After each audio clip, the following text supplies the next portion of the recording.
Food.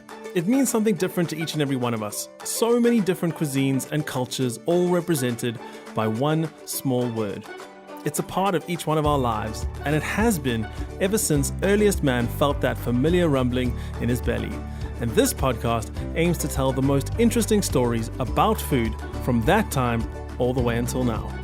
So join me as we explore the fantastic history of food.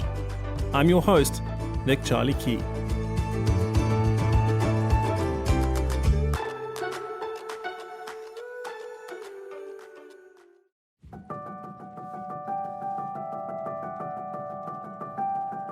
Before we start, I want to ask you a big favor. For this podcast to become successful, I need your help. And a great way that you can help is by clicking the subscribe button for this podcast on Apple Podcasts or whatever platform you're listening to. Even more helpful than that would be if you could give the show a rating on iTunes and leave a short comment of support. This is the number one way to get this show to climb the rankings and get noticed by new listeners. So thank you in advance. And now, on with the show.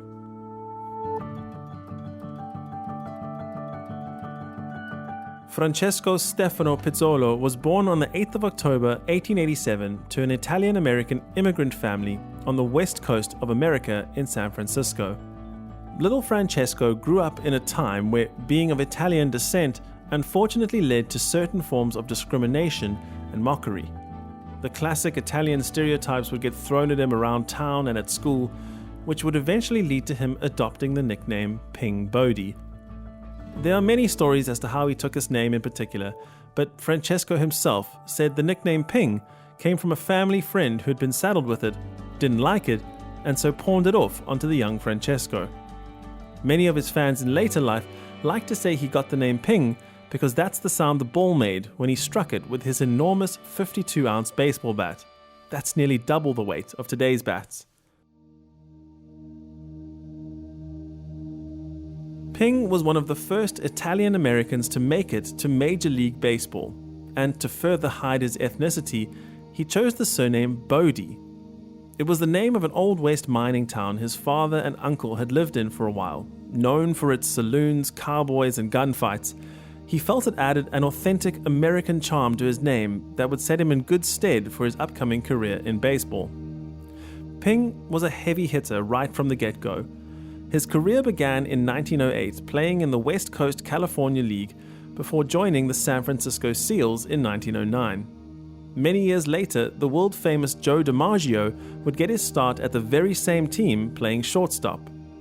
It was said that Bodie himself was the inspiration behind many future Italian-American ball players, including all three of the DiMaggio brothers. 2 years later, he was transferred to the Chicago White Sox after their owner Charles Comiskey complained that the Sox weren't hitting well enough. Well, this was what Ping did best. And on his first day, Ping walked into the owner's office and told him, "Look, if you want some good hitting, put me in the lineup." This kind of arrogance could have gone either way, but Charles Comiskey was impressed and started him in the very next match. Bodie thankfully lived up to his own hype and soon earned himself the nickname the Fence Buster.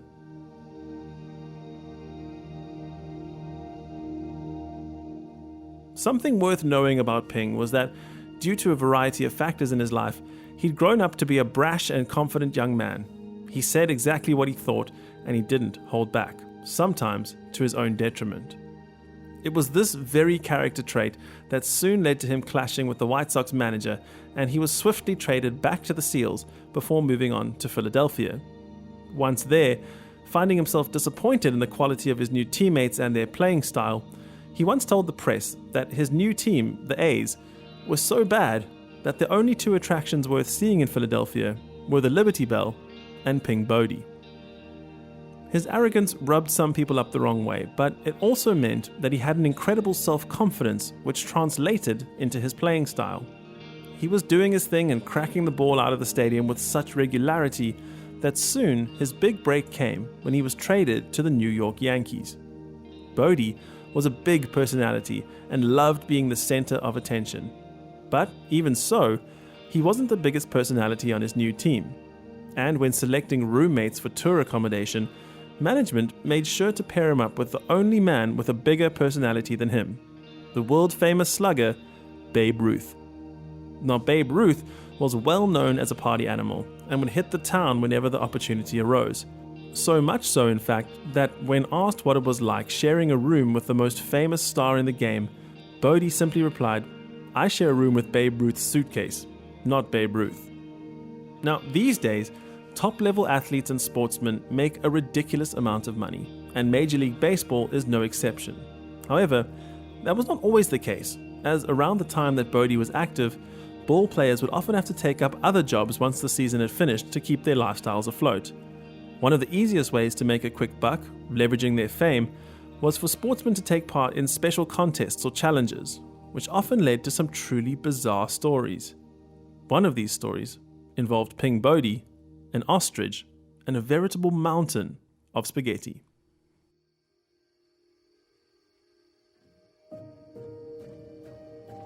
In the year 1919, Percy the ostrich was one of the most famous birds in Jacksonville, Florida. He'd been given the title of the world's greatest eater by the Jacksonville Chamber of Commerce, in what was likely a way to advertise the city zoo. The zoo itself was still quite new, having only been built just 5 years earlier in 1914. It just so happened that Jacksonville was also the city in which the New York Yankees had been having spring training since 1898. Crowds of people would gather to greet the ball players each time they arrived in the city, and would watch with glee as some of the world's best players went through their training regimes right there in front of them. The co-owner of the Yankees at this time was Colonel Tillinghast Huston, a veteran of both the Spanish-American War as well as the First World War, and upon arriving in Jacksonville with the team, he began to hear rumors around the city, touting their famous ostrich and its prodigious talent for eating. That he heard these rumors so quickly upon arrival was maybe no surprise, as the Yankees' spring training ground was right across the street from the local Jacksonville Zoo. Spotting an opportunity to make some money and garner some publicity for the team, he decided he would offer the town a challenger to Percy and make a contest of it. After some back and forth negotiations, the zoo agreed to their terms and they gave Colonel Huston the green light. Now, all the colonel needed was a challenger, and he knew just who he wanted. Ping Bodie was known for many things, but one of his attributes, well known to friends and family, was that he loved food, and he loved to eat a lot of it. Huston himself would often get furious at Bodie after he would ring up enormous food bills on the club's tab. It seemed like the perfect matchup, as long as he could get the hitter to agree. But, as we already know, Ping Bodie loved being the center of attention, and this was just one more way to make that happen. After a brief chat with Colonel Huston, he happily agreed to the match. Word quickly spread about the contest, and despite some backlash from local animal enthusiasts, the town was abuzz with excitement over the upcoming showdown between man and bird. When the day finally came for the matchup, Huston and Bodie arrived at the local Jacksonville Town Hall to find it packed to the rafters with eager spectators. Bodie waved and smiled to the gathered masses as he was presented to the crowd alongside the reigning champion, Percy the ostrich. Being that Bodie was the challenger, he was allowed to choose the food they would both consume in the contest. And owing to his heritage, it's maybe no surprise at all that Ping Bodie chose spaghetti. This, however, was not a popular choice among the assembled members of the local Chamber of Commerce, who had all placed rather hefty bets on Percy being victorious. The spaghetti was prepared in a giant pot, and once cooked, was spooned into 2 separate tin bowls. A bowl was placed in front of Bodie, and he was told to wait until the second bowl had been placed in front of Percy. Only once Percy had started pecking at his bowl was Bodie allowed to start on his. The ostrich eyed the bowl curiously as it was placed in front of him, but it took just a few short seconds before he attacked it with gusto. Bodie, seeing this, dove into his own bowl, and the contest was underway.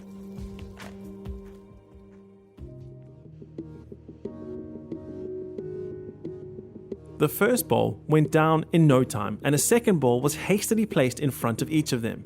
While it was not a contest of speed but rather of longevity, the crowd had whipped themselves into a frenzy, cheers alternately ringing out for both Bodie and the reigning champion Ostrich.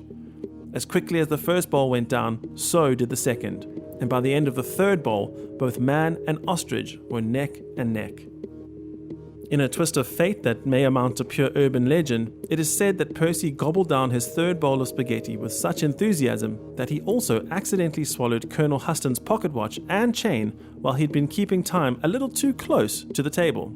Knowing how ostriches like to eat shiny objects, this maybe isn't too far of a stretch. By the time the fourth bowl had been devoured, onlookers began to notice Percy's sides visibly beginning to swell. On came bowl 5 and then bowl 6, at which point many of the female spectators began to feel ill and leave the hall, fearing what would happen to poor Percy if he kept on like he was. Bowl 7 came and went, and there was no sign of Bodie slowing down. He was loving the roar of the crowd, and with each chant of his name, he shoveled yet another forkful of spaghetti into his now gaping mouth. Percy, on the other hand, had begun to slow down, and by bowl 8, it was clear who was going to win this contest. But Percy seemingly wasn't going to let his crown be taken from him that easily, and he pushed on, pecking at the bowl with all the strength he had left. By bowl 10, the tension in the room was peaking, and a spectator shouted at the zoo handlers, "Do you want your bird to be killed?" A strange mix of fear and elation coursed its way through all assembled inside. Finally, as Percy started on his 11th bowl of spaghetti, he could take it no more. He lifted his head, looked around at the worried faces in front of him, and he stopped eating, staggered a few steps to the side, and collapsed into a food coma on the floor behind the table. Bodie looked down at the ostrich, looked back up at the crowd, and with a flourish made sure to finish every last morsel in his by now 11th bowl of spaghetti. When he was done, he sat back in his chair, let out a loud belch, and rubbed his belly with satisfaction. Then he stood, arms raised, as the new, reigning champion, world's greatest eater. Just 2 years later, Bodie would play his last game for the New York Yankees in the winter of 1921. He would go on to play several more seasons at a variety of lower league teams before finally ending up back where he started, at the San Francisco Seals. He died in 1961, still talking about the good old days and regaling friends and family alike with tales of his baseball prowess. But his favorite story to tell, if you had a few minutes to spare, was about the day he ate 11 bowls of spaghetti and beat an ostrich in an eating competition. Until next time, bon appetit.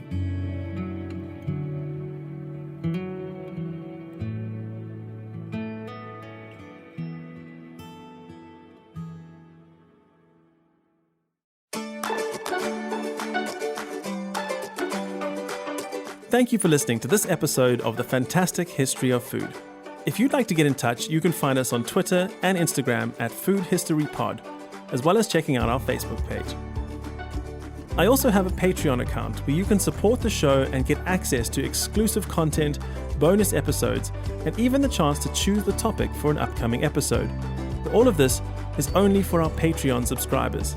Everyone who donates or subscribes will also get a personal shout out from me in an upcoming episode.